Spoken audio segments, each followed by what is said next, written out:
Hello my beautiful ladies and welcome back to Do It Girl. So after last week's DIY clutch tutorial, I have been on a total springtime kick.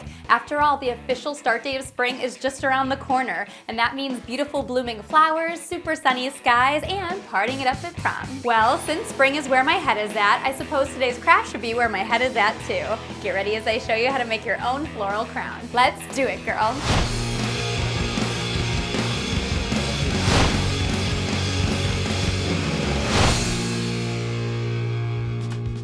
Okay, so today I'm going to show you 4 different ways of making your own floral crown. No matter which way you choose, you're going to need scissors, strong craft glue or hot glue, felt, crafting pliers, floral tape, and floral wire. This type of wire usually comes in skinny green or thick brown, and I recommend buying both so that you can play around with different designs. Now, floral crafting supplies are inexpensive and pretty easy to find, but you could just use regular crafting wire and matching tape if you already have those lying around the house. You're also going to need an assortment of fake flowers. Truly anything goes here. This is reminiscent of my DIY prom corsage from last year. Grab anything from big yellow roses to small pink hydrangea to green ivy leaves to multicolored floral filling. Like I said, I'm going to show you 4 different ways of making your crown, but they all start exactly the same way. With step 1. The first step is to create your crown by measuring the wire around your head. Make sure that it fits snugly at the top of your forehead but can be placed and removed easily. Attach the ends together by twisting the wire around itself. You could also use floral tape, which is thicker and meant specifically to protect your head from any wires that are getting uncomfortably close. So feel free to use this stuff while crafting if you ever feel like any of your wires are getting out of line. The next step is to trim your flowers. Now here's where your crown type begins to change. You can either cut off the flower stem completely so your flower petal is flat, or you can trim the stem so that it's just an inch or 2 long. Separate any big bundles such as ivy or moss so that you can replace smaller pieces in later on. Basically, you're taking everything apart so that you can neatly and creatively put it all back together in a whole new way. Alright, the fun begins. It's time to attach your floral pieces. If you've kept the stem, place your flower sideways and attach the stem by wrapping it around the crown with your thin wire. You can work one flower at a time or put together little floral bundles and then attach those to your crown.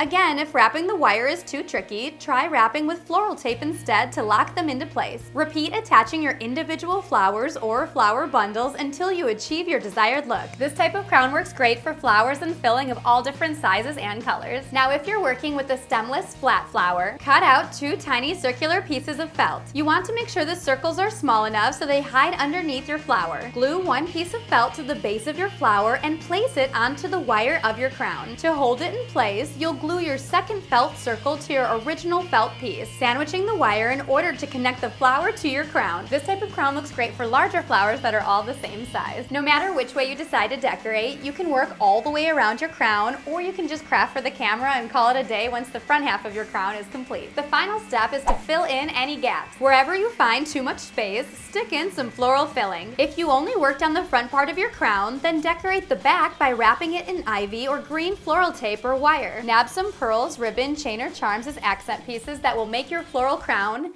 well, your floral crown. And there we go, crown number 1, small beautiful flowers and accents adorning from back to front. And crown number 2, big bold flowers at the front for a fashion face-off with simple ivy in the back. Now as for crown number 3, attach identically sized flowers in even sections around your crown using the felt technique, wrapping technique, or just with plain old hot glue. I found some flowers that actually have wires sticking out of them already, which I easily wrapped around my thick brown floral wire. This offers a more structured, professional look that you'll find in most retail stores. And since I'm having so much fun with these, I'll tell you a really quick way of doing crown number 4. Buy a fake floral branch, trim it to size with wire cutters, size the branches to your head, and attach the ends with wire. So easy, right? These crowns are perfect for spring, and they make a super awesome prom accessory that's a twist on the usual flower wrist corsage. And they look amazing whether you're wearing your hair down or putting it in a fancy updo. But who says you can't wear a crown every day? Wear them to a spring party or just out and about as the weather warms up. What type of crown did you make? Tweet me at Jamie Petito, Instagram me at HeyJamie, or just tell me all about it in the comments below. We did it, girl. I'm Jamie and you're on Gurl.com.